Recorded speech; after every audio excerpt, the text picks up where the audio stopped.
but no one dared to get up and check.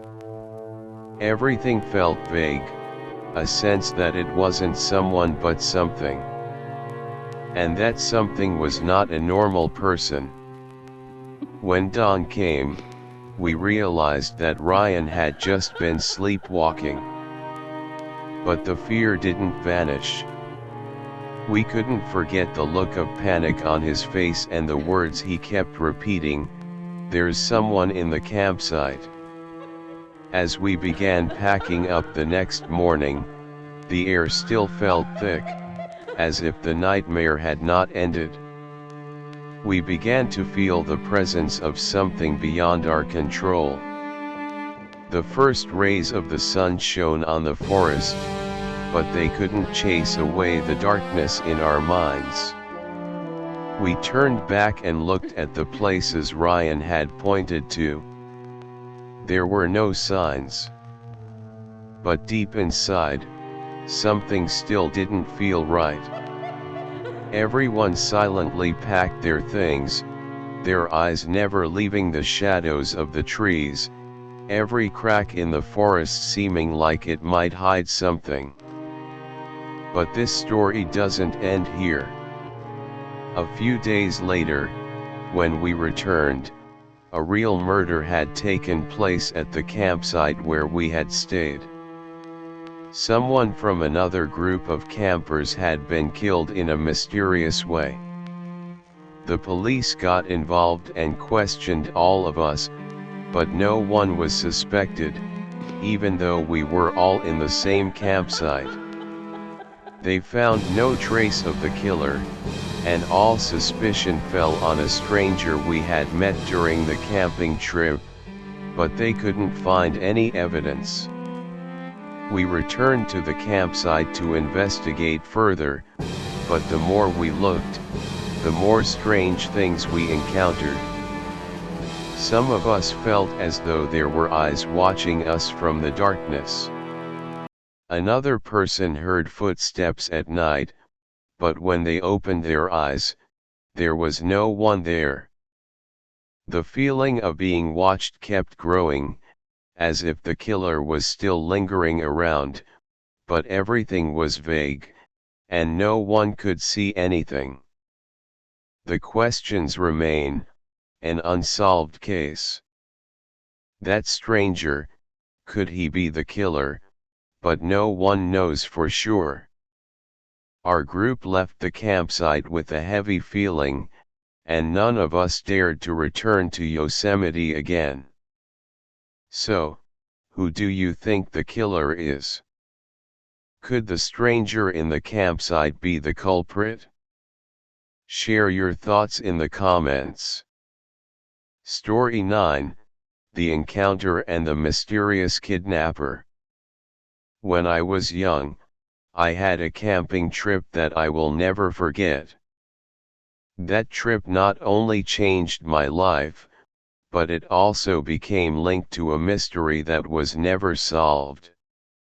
It was during the summer of some year when we, a group of close friends, decided to camp in a remote forest in California. We were the only ones in the area, as the campsite was quite isolated, and that's why we felt comfortable and safe. In the group, there were 7 of us, including Lisa, a strong and cheerful girl who always led all the activities. However, on the 3rd night of the trip, everything began to change.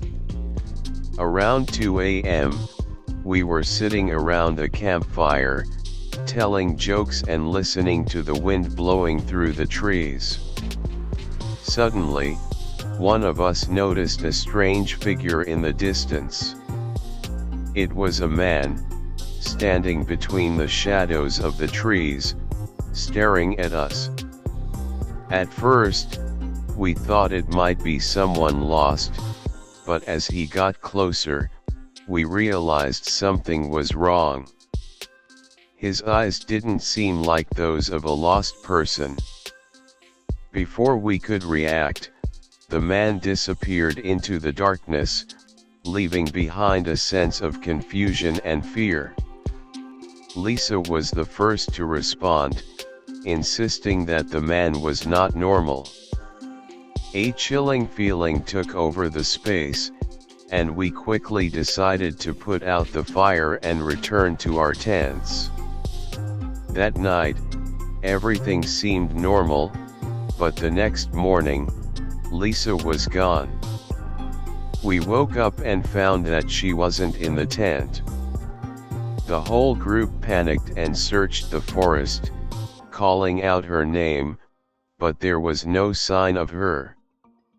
Her personal belongings were still left in the tent, but there were no clues as to her disappearance. The police quickly got involved. They investigated and took statements from all of us, but there was no result.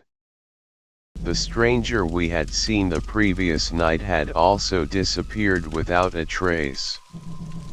The case became one of the many unsolved disappearances, and after many years, no one could answer the question, where was Lisa? Could it be that the stranger had kidnapped her? Years went by, I grew up, got married, and had children, but the memory of Lisa and her disappearance always haunted me. A few years ago, when I had grown old, I happened to encounter someone at the airport. When I looked into their eyes, I felt an eerily familiar sensation. Those eyes, that smile, they belonged to Lisa. I stood frozen, unable to believe my eyes. But as I walked closer, the person turned away, and I couldn't keep up. No matter how hard I tried to search, the person vanished into the crowd, and I never found her again. The police never came up with any results, and I lived the rest of my life with the lingering regret of that strange encounter. Was that really Lisa? And was she still alive, or was it just a strange coincidence? For me, that question will never have an answer. The story of Lisa and the kidnapper remains a great mystery, one that no one can explain. So, where do you think Lisa is?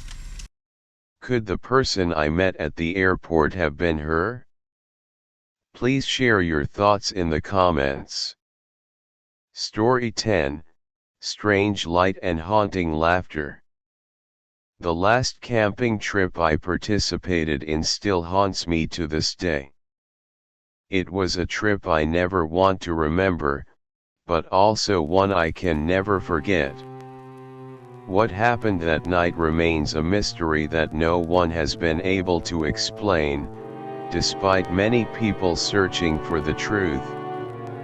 We were a close-knit group of friends, all nature lovers, who frequently went camping in remote forests.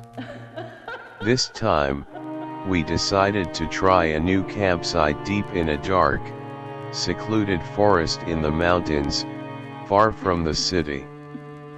We had no idea this trip would change my life forever. The first night at the campsite, everything went as expected. We set up tents, cooked food, and gathered around the campfire chatting. But as night fell, the atmosphere grew colder, and a strange feeling began to engulf the forest. We heard odd sounds, like someone moving in the darkness. At first, we thought it was just wild animals, but as we listened more closely, I sensed that something was wrong. Around midnight, when we had turned off the lanterns and were about to sleep, a strange light appeared in the distance, floating in the darkness. It wasn't the light from a flashlight or a torch, but a dim, eerie glow that resembled some strange lamp, slowly moving through the forest. Everyone in our group stared in that direction, but no one dared speak. We just silently observed, not knowing what it was. The sense of fear grew stronger as the light slowly approached our tents. Suddenly, we heard laughter echoing in the air, a weird, eerie laugh that didn't belong to anyone in our group. The laugh didn't sound human, but more like the giggle of some creature. We were all stunned, and no one dared to go outside to check. The light stopped right in front of our tent, but we couldn't see where it was coming from. We only heard the laughter again, and then it abruptly stopped. When we dared to stick our heads outside, the light had disappeared, leaving only darkness and the sound of the wind rustling through the trees. We decided to leave the campsite the next morning, but when we prepared to leave, we discovered that all our tents had been ransacked. Our personal belongings, food, and gear were scattered around, as if someone had come in and ransacked everything. However, there were no signs of forced entry, and no one in our group had heard anything during the night. Later, when I shared this story with others, I received many similar tales from people who had camped in that area. Some people said they, too, had seen strange lights and heard eerie laughter on late nights, but no one dared stay long enough to investigate. After that, I never returned to that campsite. To this day, I still can't explain what the strange light and laughter were. Was it a supernatural phenomenon? Or was someone just messing with us in the dark? I will never know. All I know is that forest harbors a mystery that no one can explain. A mystery I will carry with me for the rest of my life. So, what do you think? Have you ever heard a similar story? Share your thoughts in the comments. You've just heard 10 terrifying stories from camping trips that were anything but peaceful. But tell me, is the darkness ever truly safe? If you've lived through a night you'll never forget, a strange sound, a silent figure, or something you still can't explain, send us your story. We'll share it, so the truth doesn't stay buried, and you don't have to carry it alone. Leave a comment, hit like if you felt a chill, and don't forget to subscribe. We'll be back, next night. Whispers in the dark, where the shadows speak.